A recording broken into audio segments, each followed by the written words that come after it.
Lead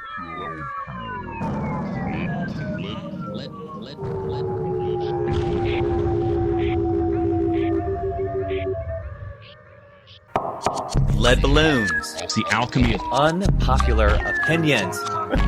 So, whoops, I have somewhere to be. There's actually bourbon in this, so everyone knows. those things are very complicated and I don't know that I actually believe what I'm about to say. spreading lies. This critical culture that we live in. Just to try to be an asshole. Hello, everybody. Welcome to another wonderful, delicious episode of Lead Balloons podcast. Trent here. I'm with Joel. Joel, how are you tonight? Doing well. You used... I always love your adjectives before the podcast. Delicious is today. Yeah. And I'm into it. It's chewy. It's got a real good taste to it. So tonight, we're talking about the movie Parasite. We're going to be reviewing it. We're calling this a Not Singing in the Rain. A little reference to an episode that happens in the movie, which we'll get to. But we're talking about movie Parasite and going to kind of share our thoughts on it. It's one of my favorite movies, and maybe I put it in my top 20.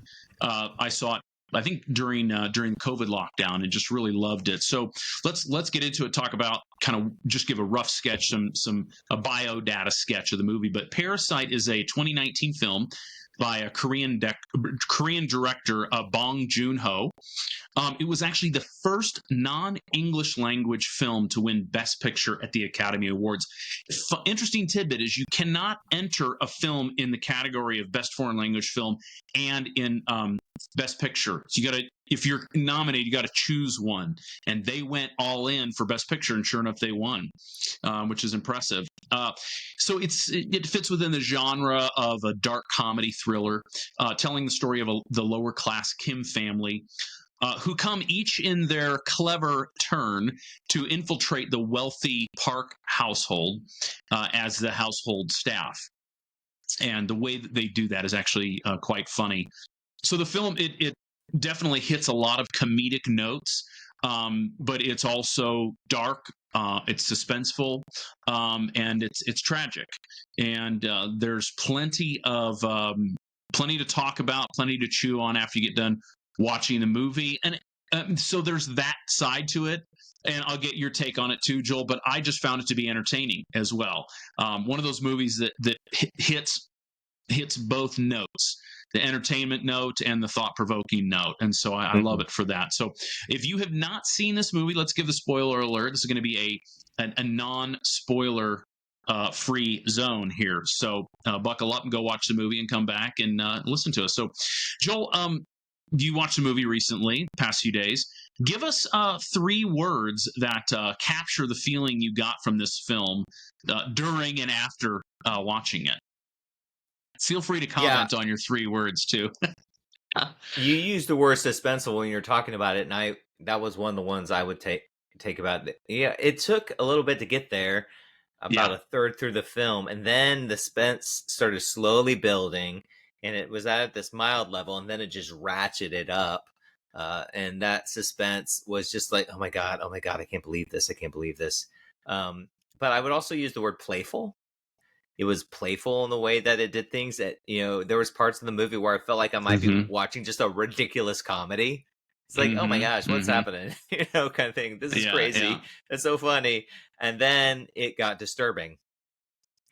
And so those are 3 words I would use: playful, suspenseful, and disturbing. Great. So I would say,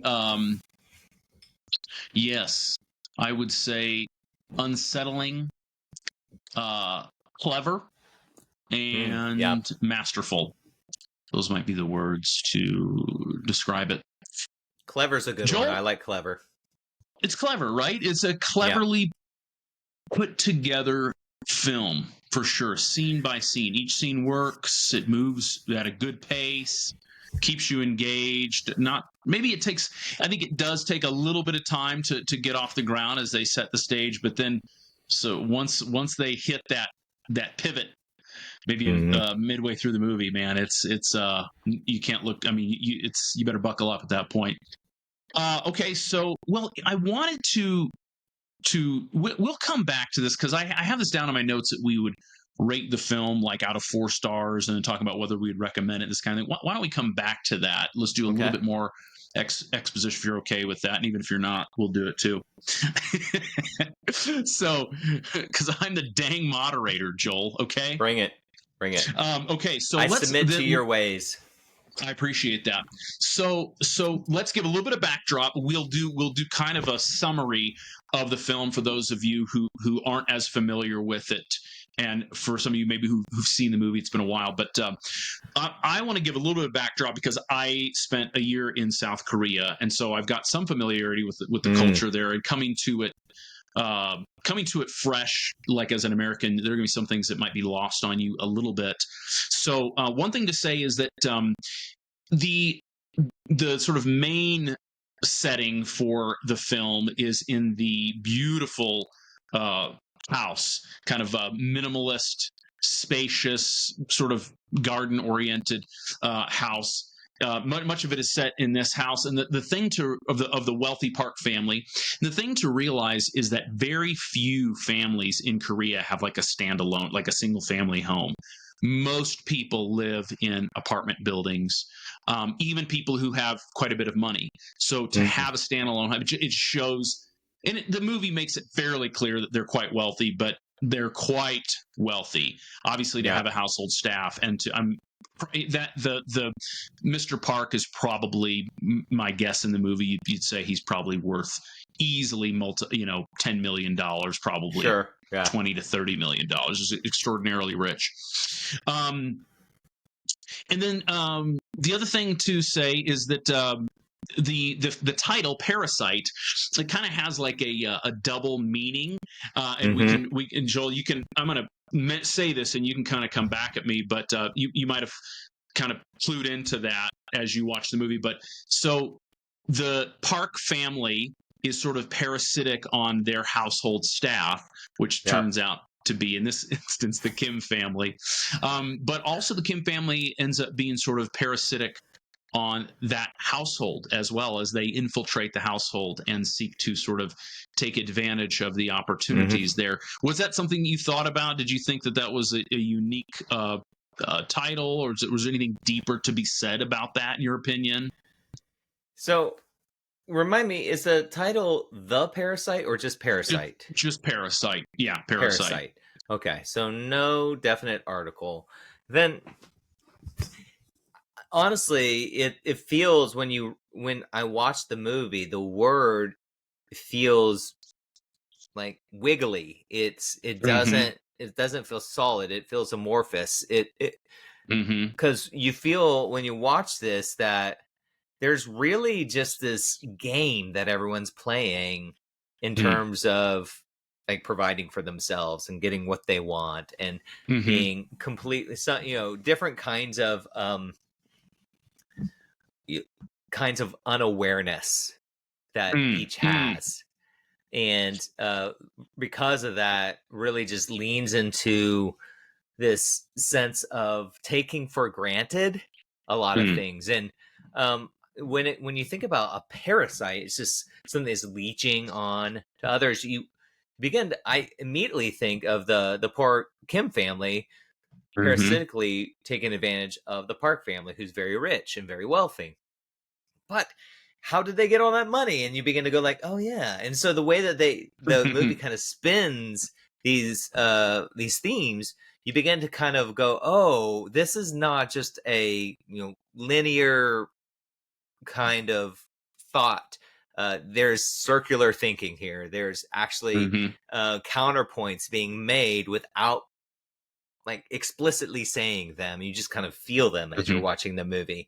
And so that's when I was watching the movie, that word Parasite was kind of in the back of my mind. It was almost like in my subconscious, and it was sort of coloring the whole film the whole time. And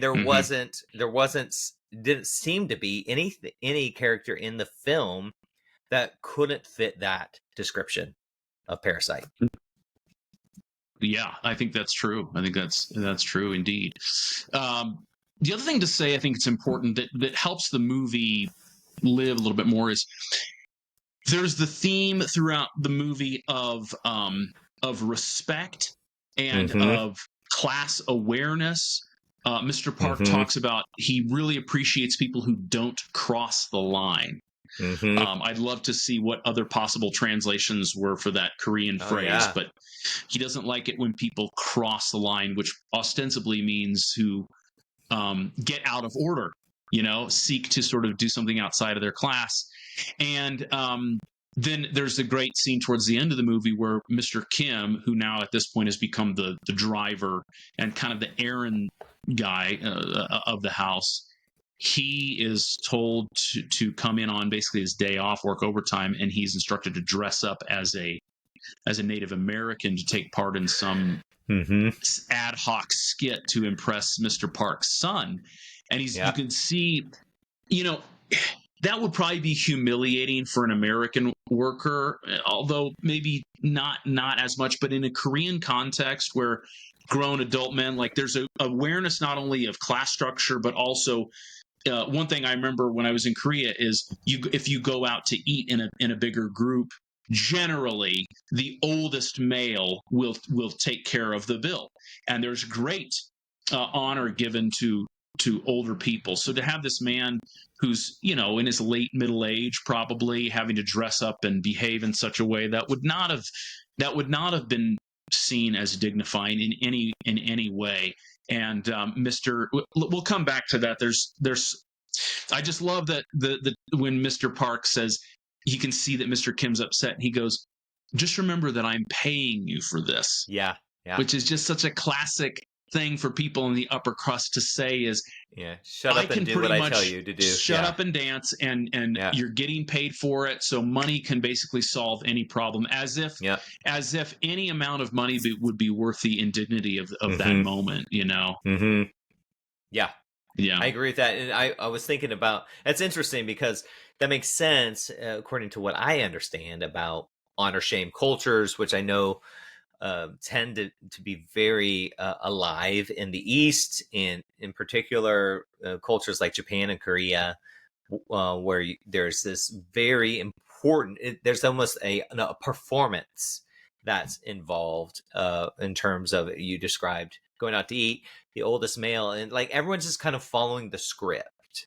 It's unwritten, but everyone knows it. And so I did notice that in there, as well as, I think you were going to comment on this very high regard for education, which I found to be just kind of like, ooh. Tell me about that from your experience in Korea.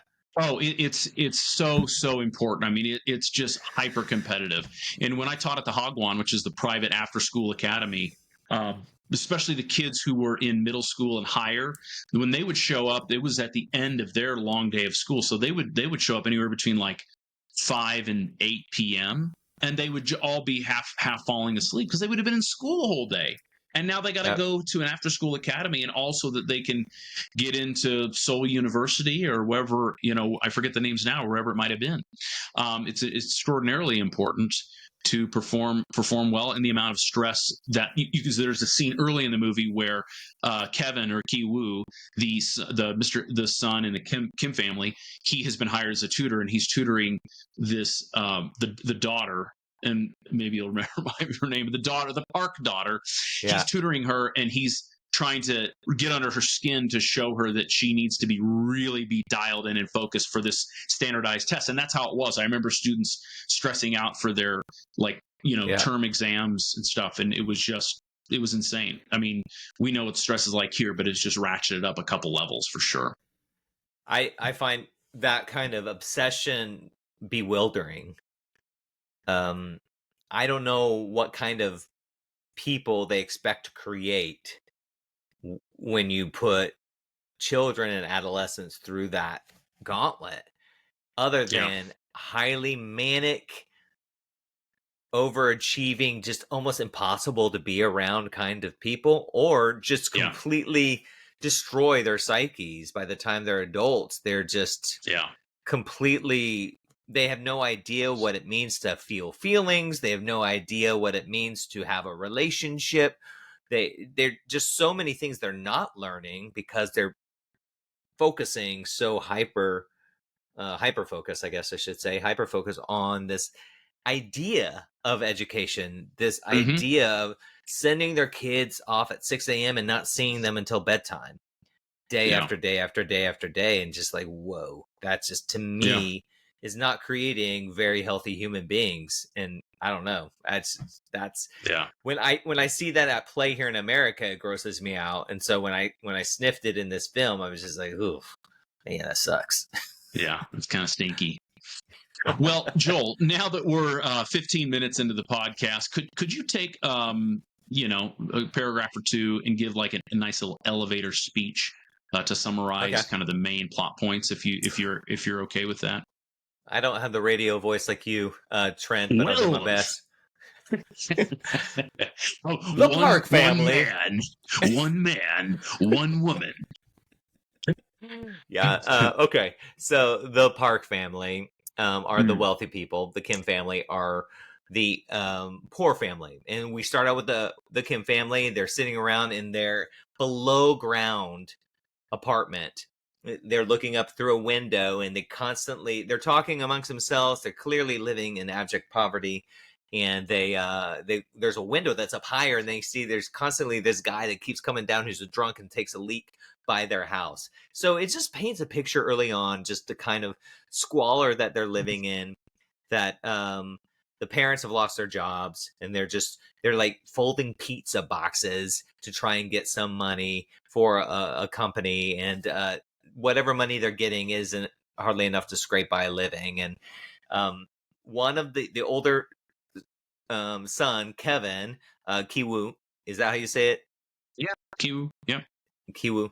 And so he has a friend who went to college, who did university, who's successful, so to speak, right? And he had been tutoring for this very wealthy family, and said, "Hey, there's this girl that I would love for you to, you should go tutor her." And it turns out through the conversation, because Kiwoo is like, "Hey, I didn't go to university. Why are you asking me? Aren't they going to ask?" And he's like, "Oh, you love her, don't you?" And it's like this 16-year-old girl. And he's like, "Yes. So, when she graduates, I'm going to marry her." I'm like, "Oh, that's cool." Kind of squidgy. Yep. Yeah. So, anyways, Kevin / Kiwoo says, "Okay, how can I, what I do to get this job?" And he says, "Well, you just tell me you went to school, whatever, or fake some papers." And that's what he does. He pulls in his sister, Jessica / Kijung, and she photoshops these papers, so to speak. And Kiwoo goes and interviews with the Park family to be the tutor for their 16-year-old daughter. And you immediately meet the mother. There's a weird scene where the housekeeper, Moon Guang, is like, goes out to get her, and she's like asleep on the table. Do you remember what I'm talking about? She's asleep on the table. Yeah. And you're like, what is she like passed out in the morning? Like, does she have too many mimosas? What's going on? I don't know what's going on. Yeah. She comes in, interviews Kevin. I'm just going to keep calling him Kevin. And he impresses her somehow. She's like, "I don't need to see your papers. I'm really impressed with your friend. I'll take his word for it." And so he goes up there and he starts to tutor this girl. And then what starts unfolding is this plot that Kevin has for his family to infiltrate the entire household there. And that's a theme in the movie, making plans, like making goals and aiming for them and shooting for them. And he keeps telling his family, I got a plan. And so his next step is to, for the younger brother, who he learns had like art teachers or tutors, so to speak. And he paints up his sister, Jessica, Kijung, but I'm going to call her Jessica because that's what the subtitles apparently do. Jessica paints her up as his fantastic art student who graduated. I forget, it was like some random state in America. Like she went to, I don't know, Nebraska University. I don't remember what it was, but it wasn't like something Americans would think is a big deal. But in Korea, they're like, "Oh, whoa, she graduated from where?" And she comes and she just plays this totally different. She's kind of a snarky character who then takes on this persona of this hard ass tutor who helps with art therapy for the son, and then starts to really manipulate the mom by saying, what happened when he was in first grade? Something happened, and it was almost like a horoscope reader or a palm reader, just kind of like putting out something vague, and the mom's like, oh my gosh, how did you know, kind of thing. And she gets that job, and then slowly but surely they all begin to infiltrate. They get rid of the driver, make him look bad through some series of things that Jessica does, and then the dad steps in as the driver. They sabotage the housekeeper because she's allergic to peaches, and they make it look like she has tuberculosis because she has all these reactions to peaches because they keep putting peach fuzz on her. They get rid of her. And the mom, so all four, the mom, dad, and the brother and sister are all working in this household, but the Park family has no idea that they're all related. And so they've infiltrated this house. But what happens next is the housekeeper comes back to the house when the Park family is supposedly on vacation. They're going to go camping. And we see this scene that's like, I remember watching going like, how stupid, what is happening here? That I know. Yeah. That the Kim family are all, they're all in the house just drinking up, making a mess. And I'm like going, oh my God, how stupid are you guys? What are you doing? Clearly something is going to happen. And what happens is the housekeeper shows up. And she asks to come in, and they let her come in. And then she goes down to the basement, and she reveals that there's a secret passageway that even the Park family didn't know that goes down a couple levels. It's apparently like a bunker, so to speak, that the original architect had built into the home whom Moon Gwon had served. So she knew about it. And down there is her husband, who had been living there for years. And she had been bringing him food, and he'd been quietly living in this bunker, just where there's a toilet, there's a sink, and it's just like a concrete room, so to speak. And I remember just going like, oh my God, what is happening? And so then all these secrets, they have to keep the secrets, and everything begins to unravel. And I just kind of leave it at there. It ends with just blood and murder. That's what I'll say, because what happens between the discovery of the house, that lower level, and how the movie ends is just like chaos. Yeah. Yeah. Well done on that encapsulation, Joel. And one thing you just made me realize something. I would agree that the scene where the Park family leaves to go on a camping trip, and the Kim family is the household staff now, and they're basically left behind to just enjoy the house. And surely enough, they do, and they act so foolishly after they've been so clever about the whole plan. And I would say that probably is maybe. I can't think of a lot of weaknesses of them, but that might be one that's kind of the Deus ex machina. Is how can we create a situation now where they're in the wrong place at the wrong time? And that's kind of it. Although it's not maybe too far-fetched. You've got this family that hasn't really had anything to enjoy, and now they're in this household, and for all of them is just like, if this was the last night of our life, this would be worth it, because they just enjoy that feeling like this is their house. So, and the family comes home early because of the super rainstorm that floods apparently the whole country of Korea. It's the worst storm you've ever seen. But it's so suspenseful as they're trying to hide. They hide all this stuff under the table, and they're sitting under the table. And all of them are hiding under the coffee table while the son sets up a teepee outside to sleep in, and the mother and father are on the couch right by them, having sex. And it was the weirdest sex scene I've ever seen in my life. Yes. It's just it was so bizarre. Yeah. So definitely. But I will say the movie had kind of been on a certain trajectory. It was kind of it was funny. It was kind of dark. It was kind of cynical as this group of people are infiltrating. You feel a little bit sorry for them, but you also see that they're kind of bad people too, willing to just run over people to get a household position. I mean, ruin people's lives in a sense, And so here they are in this house. Well, so there was a certain note that was holding, and then you have the doorbell ring as the Kim family is having all their drinks and making fun of each other and having a great time, and the doorbell rings. Man, I found it so spooky when Mrs. Kim goes over to the little like Ring camera monitor, and she sees the housekeeper just like, yeah, and she's got like weird marks on her face. Yeah, from the rash, probably from the reaction to the peaches. Oh, yeah. Yeah, I think it was left over from that. And anyway, she just had this weird grin, and then you just know when she interrupts with the doorbell and she's appears, it's not going to go well. Yeah, you know it's not going to go going down. well. Yeah, shit is going down. She played a scary character quite well. I thought that was a wonderful turn of events, kind of a great plot twist that you wouldn't have seen coming. So I thought that was really, really great. So many things that we could talk about, Joel. But one thing I think is interesting. The film, as we said before, it works great as entertainment. It's really interesting to watch the way that they get into the house, the lies that they tell, how the family schemes together, and then the little scenes like the dad when he's trying out to be the driver, he's driving Mr. Park and he's cornering well and he's trying to show that he can make great conversations. Just a lot of interesting little vignettes in there.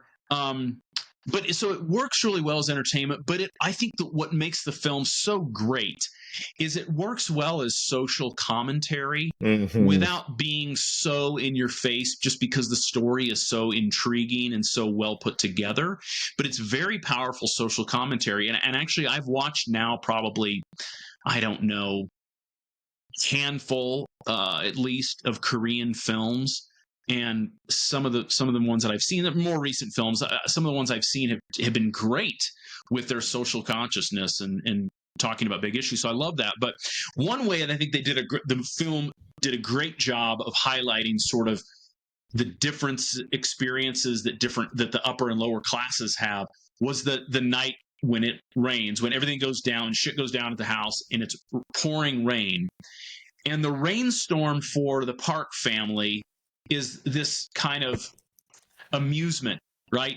It's fun because their son has this teepee set out in the garden and not on the grass, and they're on the walkie-talkie talking to him when he's in there. It's kind of fun. The Park family has to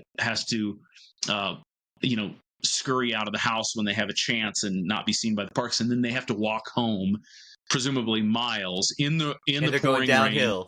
They're going downhill to get home. Down, which is significant. And then they get home, and then their semi-basement apartment is just completely destroyed. They're up to their chest in water, and the bathroom was so fascinating to me. The bathroom where the toilet was up high. Is that normal in Korea? I've never seen anything like that. I don't remember seeing that, but the apartment that I lived in is a small little 2-bedroom apartment. And the bathroom also combined as the shower. Like you go in, you had the shower, and then you had the toilet off to the right-hand side. And so it was, and we weren't living in the hood, but we weren't in sort of like the nicest apartment building either. So, but they were in something even worse than we were in. But what was your take on? Oh, go ahead. Yeah, go ahead. Say what you're going to say, but then what's also your take on the weather situation?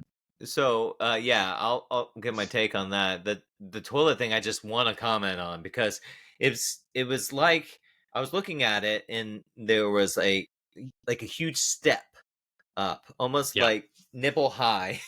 And on top of that was the toilet, in which you kind of have to hunch down under the ceiling to sit on.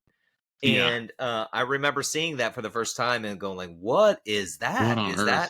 Why is that the design? But some kind of ramshackle plumbing issue, probably, Probably. Who knows? But with the rain, obviously they get home and their whole house is destroyed. Their whole apartment is destroyed. Everything that's in it is being destroyed. And the toilet, they come back to the toilet and there's brown goo just being spluttered out of it over and over, like the sewers are overflowing and it's just flooding out, and they have to Jessica sits down on it just to like hold it shut, and just kind of like takes out a cigarette and starts smoking, just like another day. No, it's just there was that scene to me struck me of this terrible situation that this family is going through, the Kim family is going through, but also it's like, yeah, it's just like a fucking Tuesday in the life of poor people. Like, compare that and contrast it to the singular home, beautiful home up on a hill where the same rain is playful for the son who's dressed up like a Native American in a teepee on his walkie-talkie with his parents sitting in their pristine home. You go down the hill where all the rain is flowing and you have squalor, and then they end up in this gym with a bunch of other poor people whose homes have all been ruined. That scene reminded me of Katrina, the Hurricane Katrina, when people just had to flee New Orleans and get to somewhere. I worked at an insurance company at the time when I was in seminary when Katrina hit, and I was the person who I worked in a call center, and I took the calls. So when people got like hit a deer with a car, or their hot water heater exploded or whatever, they call me and I'd have to take the claim. I worked there during Katrina, and I talked to multiple people who were calling from the Superdome, where people just packed in to this place where it was basically lawless and awful stuff was happening to people all the time. And that's what it reminded me of, just watching the difference, the juxtaposition of what this water, this same storm, how it impacted certain people.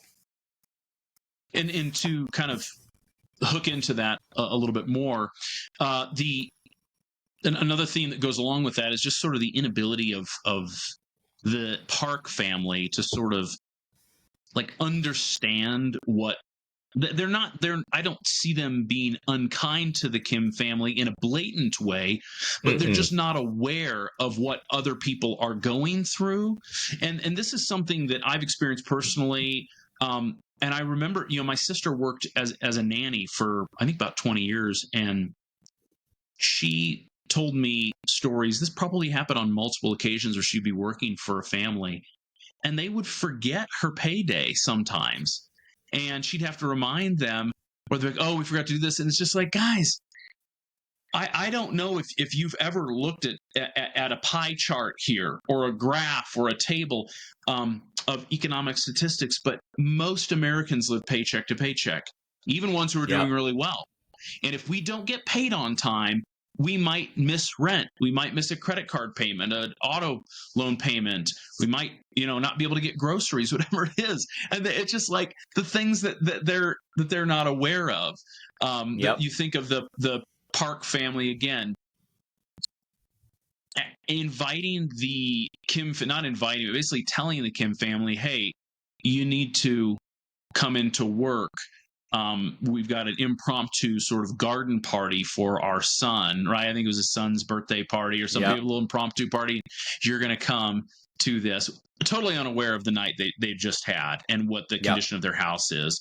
And then to ask the dad to do something like that, and to just say, well, you're being paid for it. Again, it's this sense that, if I can pay for something, I can solve my problems, and you should be happy with it because you're getting overtime for it. So whatever you're suffering is we're just paying for that. And it's such it is kind of a thing that rich people do sometimes. I'm not saying that when they do it, they're bad people. They just aren't aware. And then I'll make a quick thing and shut up. But I said in a previous podcast, I had two experiences growing up. I did experience being upper middle class, and then I experienced lower class in my high school years. And I can tell you, I'm really glad that I had the experience of both, because I realized that you can't, sometimes if you haven't been in people's shoes, you can't relate to it. I just didn't. I thought most kids had roughly the same kind of experience that I did, and come to find out that wasn't entirely true. So.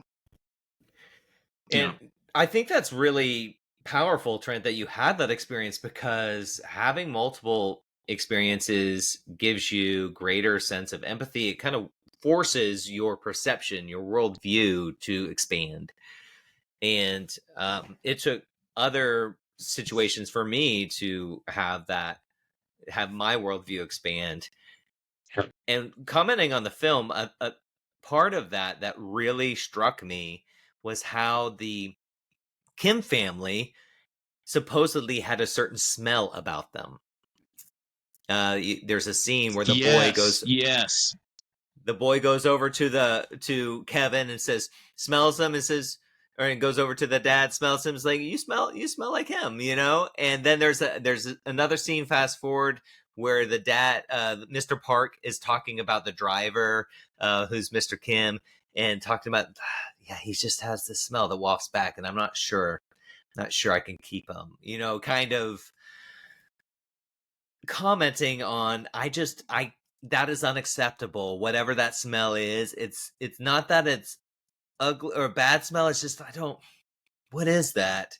And the Kim family are like, oh, we need to change our detergents, or whatever they're talking about in terms of surviving there. But what sets Mr. Kim off at the end was Mr. Park, like, having a smell reaction, going like, and kind of backing off from him, and then he snaps, fucking puts a knife in that guy. It's crazy. But what I think it kind of comments on is that there is a sort of insulation of the wealthy, the wealthy, to where whether they are doing it intentionally or not, it doesn't matter to me. That kind of unawareness that you're talking about, yeah, I don't want to judge people's, you know, if people aren't aware of it, you can't hold them be responsible for it. But we live in a world right now where people, we're slowly democratizing. There's still the wealthy class, and as this movie very acutely points out, but at some point, I'm gonna stop making excuses for the wealthies. When I worked in Deep Ellum, that was where I pastored for 12 years. It's urban, it's downtown, it's gritty. It was my first time in my life that I was interacting with unhoused individuals. And there is a smell. Every Saturday, I volunteer at another local church where we serve breakfast to unhoused individuals. And there's a smell. And it's there. And it's there for a reason. It's there because there's less access to clean water. There's less access to showers. There's massive amounts of a litany of inequities. And what I've learned, in to use Christian parlance, I've learned to disciple my nose, to teach my nose that the things that I find to be good or bad are just stories. They're not real. It's just a different smell. And while it might not be a pleasant smell, that doesn't mean that I'm a better person because they happen to smell like that. And so that's where there was a real, that struck me. In fact, when I was sitting next to Poonam, my wife, when we were watching this, every time Mr. Park was just like, oof, like she would make this empathetic sound, like, oh, because to have that experience of dressing up, of playing this part, and I'm this driver for this wealthy, important person, yet I can't get rid of my smell. It's like part of me, my own ethos is disgusting to you. And that is I thought was a really clever way to subtly touch on the class distinctions. Yeah. Well, and there's another moment where I think it's Mr. Park who's in his car, and I think he might be talking to the driver, and he's saying something about, oh, our housekeeper, you know, we had to get rid of her. And he's like, sure, we can easily find another one, but you know, it's such a shame. She was a great housekeeper. And it's just like, it feels a little bit like a throwaway line, but it's actually, there's so much in there. And I think the thing that I would say is there's this sense that obviously if you're an employer, you might have the perception, that people are very replaceable. And in a sense, they are. But that's part of what is a little bit sad, and maybe a lot sad, is like, you think about Mr. Kim, you think about the employment situation, and one of the main sort of structural problems with it is Mr. Kim, if he decides that he doesn't want to play the Native American, he could get fired. Yep. And if he had an attitude of non-compliance about those kinds of requests, he could literally be on the street. Yep. So employers have this great power to dictate to people what they're going to have to do, because they have the power to say, get lost, go find something else. And if the next employer has the same attitude, you're just going to have to deal with it, or get used to not having a job. And so that's one of those nasty things. I think one of the let's talk a little bit about sort of the lack of class solidarity. I think that was one of the tragedies of the film, is you have the Kim family, and then Moon Gwang and Gung Se, the housekeeper, and her husband, whom she had hidden down in the basement. They end up tearing each other apart. And there's situational reasons for that.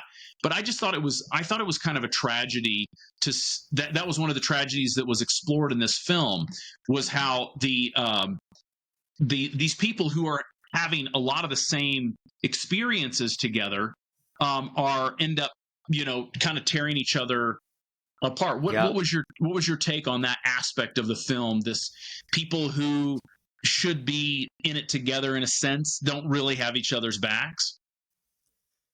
Yeah, that's interesting that you bring that up, because you would hope that people would then unite and to find their strength, but instead they just lived in kind of a scarcity mentality. There's like, oh, there's only so many crumbs that fall off this table, so I will stab you in order to make sure I get to keep the crumbs. And it's interesting because obviously there's this scene where Moon Gwang, the old housekeeper, realizes that the family that she had been serving is being duped by these four people, and she and her husband then tie up the other family, and they're like, I'm gonna, and they hold them like ransom with this text. I'm about to hit send on this text that will ruin everything. And they make them all sit there with their hands up. It's like a hostage situation. So what I see from there is just a sense of people who don't have a lot of power don't know how to handle power well. And I find that true a lot in society, that there are people who have been systemically put down, and when they get a sense of power, they don't know how to handle it responsibly. It's often the ego comes into play. There's this sense of what's been done to me, I'm going to do to others, a very vengeance, eye for an eye, tooth for a tooth kind of thing. And it's kind of sad. Most people don't know how to handle power well. But in order to handle power well, I think we have to like get it in little pieces and learn from that, and be held accountable for where we cause harm with that power. And in this situation, you have people just, it was almost survival of the fittest kind of deep fight or flight instincts. And that's what I kind of saw happening between them. And it is sad, because they could have decided, oh, let's all be on the same team here, and we can just live off the bounty of crumbs from this wealthy family's table. We could all live off of the crumbs here if we just think. Yeah. But instead, they're at each other's throats. Yeah, it was sad to see. Okay, so let's start to wrap it up. I loved the film. Oh, let's come back to the rating. So I would give the film, I give it a 4 stars. I think it's not a perfect movie, but I don't want a movie to be perfect. But I was really, really entertained, and I found it to be, quite just it was entertaining, a very powerful film. What kind of rating would you give it, and what is your take on any critiques of the film? So I would give it a 3.5, but I do think that the 3.5 is largely because I don't watch a lot of foreign films. Yeah. And so I had to do quite a bit of translation. And so I think I was a little bit removed from the power of the film because I was constantly just trying to translate it. There was that scene in the basement when the wife, who's the housekeeper, gets reunited with her husband because he'd been down there for weeks without her help, without her food. And she's like, oh, is he still alive? And they reconnect. And she's like joking with him. And she's doing an impression of a North Korean um, news anchor, or so to speak, and she's like doing impressions, and he's like, ah, ha ha ha, you do the best impressions of North Korean news anchors or whatever. And I'm like, I don't know what the fuck is happening here. I didn't like all of that is just like soaring over my head. I have no idea how to translate any of that, so there was a little bit of loss in translation for me, but it was obviously, I think, very clever, and I'm very interested. I felt like I learned about Korean culture. I learned about Korean philosophy, and I thought it was very well done in terms of subtle social commentary. In terms of critique, it did start off rather slow, but a lot of the best movies start out slow, so I'm not sure that is a fair critique. What one of the critiques I find is like, why couldn't the Kim family figure out how to walk down those stairs? There are two moments, right, where they go down the mom, Mrs. Kim, is downstairs with, like, she had let in the housekeeper, who didn't know the rest of the family was there, and then three of them are hiding in the hallway on the stairs, just listening. Oh my gosh, what's happening? There's another person down there, and then they all like trip and fall down, and they're all hurt and rolling around, going, oh my god! And then it reveals their whole big secret. And then there's another scene where the son, Kevin, is coming down and he's holding that big rock that's kind of symbolic in the movie. And he's going to try and fight his way against the husband who had been hidden down there. And then he slips and lets the whole rock fall down there, and he ends up getting killed by the man. And I know he gets knocked out. He gets knocked out. Yeah, he gets knocked out. Yeah. He doesn't die. That's right. He doesn't die. He gets knocked out. Yeah. I don't know how he doesn't die. I don't either, man. But what you see, and it's super gory and brutally realistic in the way that it's depicted. That to me was like, okay, come on, guys. Why do you guys keep like falling down the stairs? But then that kind of touches on something you mentioned about what is the symbolism of the stairs? Hidden basement underneath the wealthy household, this underbelly. It's almost like a commentary on the strata of socioeconomics, and down here is this dark, dank place that is you gotta like squabble to survive here, and it's all unseen, even unaware are the people living right above it, just in perfect imperfection. It's the foundation of the house. Yeah. Right. I mean, it's a kind of, as a metaphor, they're all the shit's going down in the foundation, Yep. Yeah. So, well, I found it to be a very, very powerful movie. I'd recommend it to anyone. And I got going a few years ago on like watching Korean movies. I watched a Japanese movie called Shoplifters. It was fantastic. So there's so many great movies coming out of East Asia that I'd recommend to people. But this one, I just thought it was a fun one that we do a little review on. And we did what's the film we did, The Perfection, a few weeks ago, talk about that. So we'll probably try to do more of these. But anyway, thought this was a fun one that we could chat about. A good example of a movie that does a great job of combining entertainment with social commentary. And so those are fun to do. Some movies are just entertainment, and that's fine. And some movies are just social commentary, and that doesn't work for me. I like to see both come together. So anyway, Joel, any closing thoughts, and or would you say something about how people can connect with us? Yeah, closing thoughts is I'm going to take your recommendations on other Asian films. I'm hearing a Japanese film called Shoplifters, so I'm going to check that out. And for those of you out there who want to see more of our content, you can go to our website, leadballoonspod.com. You're going to find there all the links to our platforms, be it Spotify, Apple Podcasts, all the different platforms where we have the audio podcast, but you also see the YouTube channel, which we always like to push people to that one to subscribe, like, whenever you can there. That's helpful to us with all of the algorithms. And also, you can email us at leadballoonspodcast@gmail.com. We would absolutely love to hear some of the topics you would think would be fun or entertaining or interesting for us to talk about. So shoot us a topic, and who knows, maybe we'll unpack that and give you some cred in the process. Shabam. Excellent. All right. Well, that's another wonderful, as I said, delicious, chewy episode of Lead Balloons Podcast. We'll see you in the next one. Good night. Yum, yum.